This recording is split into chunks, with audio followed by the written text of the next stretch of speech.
Hi guys, I told you I'd be back with another venting session. I have an aberrant eyebrow. It just like comes up and does its own little, sorry. I don't know if I'm going to be able to continue to do pediatrics in our current state because we are getting ridiculous. It's because we feel helpless. We pediatricians and many physicians feel helpless against the behemoth that is the disease and conditions and dysfunctionalities that we are seeing in our patients. And the problem is we have not been equipped to treat these problems because the modalities, the clinical modalities that we learned in medical school cannot fix the problems that people are having now. And that's because the problems are not being caused by the things that used to cause our problems. So problems used to be caused by viruses, inherited conditions, bacteria, accidents. But right now, our problems are being caused by our lifestyle choices. Basically, I mean, it is ridiculous what we're seeing in children right now. Absolutely ridiculous. I had to make a list because I couldn't even remember everything. First of all, obesity. Okay, we are seeing an epidemic of staggering proportions of obesity in children. And it's really just because kids don't go outside and play anymore. They don't move anymore. All they do is sit and play on video games or on tablets or on the computer or whatever. And we just sat back like crazy people allowing them to do that. We thought it was a great idea for them to just sit. Kids move. That's what kids are supposed to do. They move. They're supposed to move and be aggravating. Remember when we were growing up? Your mom used to sit down, sit down. That's all you heard all day long. Go outside and play, go outside and play. That's all you did. That kept you healthy. Not to mention that it gave you a great dose of vitamin D when you were outside getting your sunshine. You got to air out, you got to blow off steam, all those things. So kids are fat now because they don't move.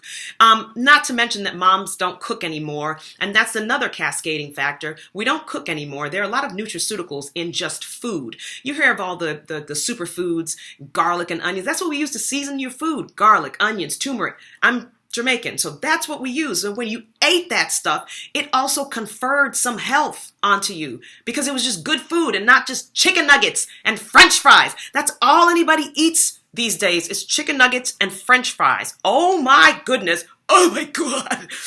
All right. Second thing, hyperactivity. I talked about it before, how do not give your children, especially under the age of 3. I've lowered my limit now because people act like they cannot not give their child this. Under the age of 3, do not give your child a cell phone, a computer, a tablet. Let them read a book. Let them run around. Because they are not learning how to stay still. So you've got hyperactivity in the classroom. The teachers are calling us, the parents, I don't know what to do. And then you have televisions in the kids' rooms, of course, because everybody has to have a TV in their room. So they're up all night, so they're sleep deprived. That also cascades into the schoolroom because now they're either sleepy or they're hyperactive because it causes behavior problems. Behavior problems happen because of sleep deprivation a lot of times. And then they're not getting their lessons, so they're flunking out. Again, my problem.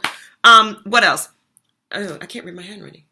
No. Oh, everyone is coming in with back and neck pain. Back and neck pain. Everybody has back and neck pain. You know why? Because you're like this all day long.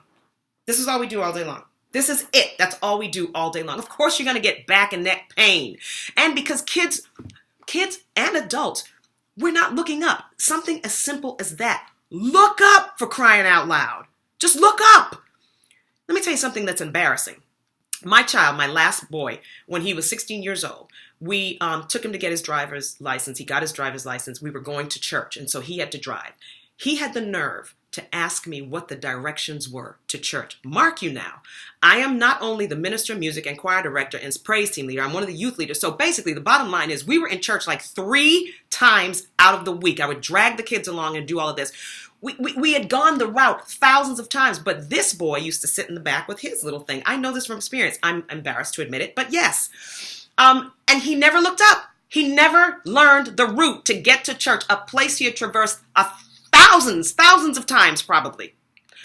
At least hundreds of times. Anyway, the point is he didn't look up and kids need to look up. All right, what else? Because they look down, they're not picking up the basic stuff. Hearing loss. Earbuds, hearing loss. God only knows what the rays coming from this are going to do to our heads. My goodness. Okay, let's talk about depression and anxiety. Everybody's depressed. Everybody's anxious. Everybody's suicidal. Everybody. Now, there is Mental health is a crisis right now, and a lot of it is organic.